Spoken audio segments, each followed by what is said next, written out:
নমস্কার বন্ধুরা, কেমন আছো সবাই? আশা করি সবাই ভালো আছো। তো আমিও ভালো আছি। তো বন্ধুরা, আজকে ধনিয়া চিকেন রেসিপি তোমাদের সাথে শেয়ার করব। তো আলুটা অপশানাল, তোমরা চাইলে দিতে পারো, নাও দিতে পারো। আমার দুই মেয়ে আলু ভালোবাসে বলে আমি আলু দিয়েছি। আর আদা, রসুন, টমেটো, পেঁয়াজ এগুলো লাগছে। আর এই যে দেখো, ধনে গুঁড়ো আর জিরে গুঁড়ো একটু লাগছে, সর্ষের তেল, হলুদ, লঙ্কার গুঁড়ো, হলুদ গুঁড়ো এগুলো লাগছে। আর গোটা গরম মশলা ফোড়নে দেব।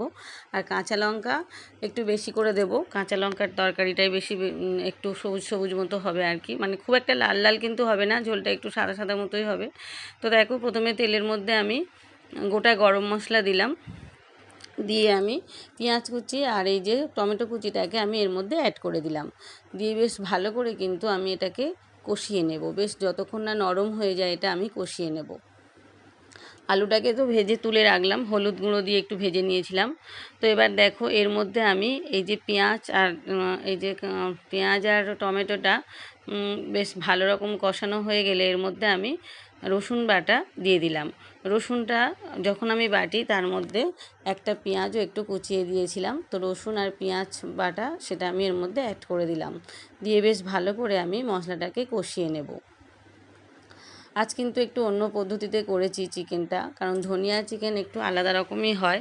তো এই যে ভালো করে রসুনটাকে আর পেঁয়াজটাকে কষিয়ে নিলাম। নেওয়ার পরে এই যে আমি আদা বেটে রেখেছিলাম, আদার সাথে কিন্তু অনেকগুলো কাঁচা লঙ্কা দিয়েছিলাম, প্রায় 7-8টা মতো কাঁচা লঙ্কা দিয়েছিলাম। তো কাঁচা লঙ্কার ঝোল কিন্তু খুবই উপকারী আর খেতেও খুব টেস্ট হয়। তো ওই জন্যই আমার এই চিকেন কারিটা একটু সাদা সাদা মতো হয়েছে, খুব একটা লাল লাল ঝাল, মানে ঝাল হয়েছে, লাল লাল হয়নি। তো একটু অন্যরকম কালার হয়েছে। তো দেখো বন্ধুরা, এই যে আদা বাটাটা আমি দিয়ে দিলাম। আদার সাথে ওই যে বললাম কয়েকটা কাঁচা লঙ্কা আমি দিয়েছিলাম, 7-8টা মতো। এই যে ভালো করে দিয়ে কষিয়ে নিলাম। এবার এর মধ্যে আমি 2 চামচ মতো হলুদ গুঁড়ো দিয়েছিলাম। আর এই যে 2 চামচ মতো একটু শুকনো লঙ্কার গুঁড়ো দিলাম। আর যেহেতু এটা ধনিয়া চিকেন, তো ধনিয়া গুঁড়োটা একটু বেশি করে দিলাম। তোমরা চাইলে গোটা ধনিয়া বেটেও দিতে পারো। তো আমি সেটা আর বাটিনি, আমি ধনিয়া গুঁড়ো বেশ অনেকটাই পরিমাণে দিয়েছি, প্রায় 3-4 চামচ মতো দিয়েছি। দিয়ে বেশ মশলাটাকে কষিয়ে নিলাম। আর জিরে গুঁড়োটাকে 1 চামচ মতো দিলাম। দিয়ে এবার ভালো করে কিছুক্ষণ সময় নিয়ে মশলাটাকে কষিয়ে নেব, তেলটা ছাড়া পর্যন্ত। তেলটা যখন ছেড়ে আসবে তখন আমি এই যে 1 চামচ চিনি আমি এর মধ্যে অ্যাড করে দিলাম। দিয়ে ভালো করে মশলাটা যখন কষিয়ে নেব, মশলাটা যে তেল ছেড়ে উঠে আসবে তখন আমি এই যে চিকেনটা আমি ধুয়ে পরিষ্কার করে রেখেছিলাম সেটাই দিয়ে দিলাম এর মধ্যে। আজ কিন্তু আমি চিকেনটা কোনো রকম ম্যারিনেট করিনি। চিকেনটা ম্যারিনেট অন্য সময় করে রাখি, মানে টক দই দিয়ে বা পাতিলেবু বা গন্ধরাজ লেবু দিয়ে, হলুদ গুঁড়ো, লঙ্কার গুঁড়ো, সর্ষের তেল দিয়ে আমি ম্যারিনেট করে রাখি। সেটা কিন্তু আজকে করিনি। আমি একদমই আজকে শুধুমাত্র ধুয়ে পরিষ্কার করে রেখে দিয়েছিলাম, কোনো রকম কিচ্ছু ওর মধ্যে দিইনি। তো এই মশলার মধ্যে আমি চিকেনটাকে দিয়ে দিলাম। দিয়ে ভালো করে কিন্তু মশলার সাথে আমি চিকেনটাকে কষিয়ে নেব। কিছুক্ষণ সময় নিয়ে কিন্তু আমি কষাবো। আর ওভেনটাকে কিন্তু আমি একদমই মিডিয়াম টু লো ফ্লেমে দিয়েছি। দিয়ে খুব ভালো করে কষিয়ে নেব। আর পাশেই দেখো, আমি গরম জলের মধ্যে আলুগুলো দিয়ে দিলাম। জলটা বেশ ফুটে উঠছিল, তো তখন আমি আলুগুলো দিয়ে দিলাম। দিয়ে এবার চিকেনগুলোকে আমি এর মধ্যে দিয়ে দেবো।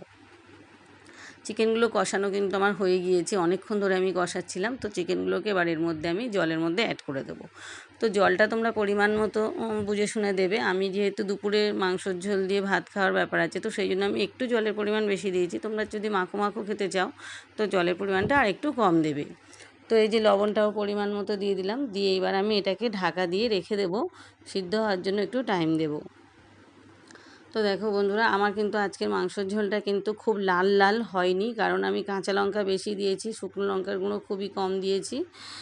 তো পরিমাণে মানে শুকনো লঙ্কার গুঁড়ো খুবই কম করে দিয়েছি। তো আর আমি তো কাশ্মীরি লঙ্কার গুঁড়ো ব্যবহার করি না, তোমরা জানো। তো সেই জন্য কিন্তু তরকারিটা আমার একটু সাদা সাদা মতো হয়েছে, লাল লাল কিন্তু হয়নি। তো দেখো বন্ধুরা, মাংসটা কিন্তু সেদ্ধ হয়ে গিয়েছে, আলুও সেদ্ধ হয়ে গিয়েছে, চিকেনও সেদ্ধ হয়ে গিয়েছে। আর ঝোলটা আমি ঠিক এরকমই রাখবো, কারণ দুপুরে খাওয়ার ব্যাপার। আর আমার দুই মেয়ে একটু এই যে মাংস মানে ঝোলটা খেতে ভীষণ পছন্দ করে। ওরা কিন্তু মাখো মাখো খুব একটা পছন্দ করে না, মাখো মাখো কষা কষা পছন্দ করে না। ওরা এই যে চিকেনের ঝোলটা খেতে ওরা ভীষণ ভালোবাসে। তো যেহেতু ধনিয়া চিকেন, ধনেপাতাগুলো বেটে কষার সময় বেটে দেওয়া উচিত ছিল, তাহলেই মানে তরকারিটা সবুজ মতো হয়ে যেত। কিন্তু তরকারিটা সবুজ হলে আমার দই মেয়ে খেতে পছন্দ করে না বলে ধনেপাতাটা কিন্তু আমি বেটে দিইনি। ধনেপাতাটা এই যে কুচি করে আমি শেষে দিয়ে দিলাম, ধনেপাতা ছড়িয়ে দিলাম এর উপরে।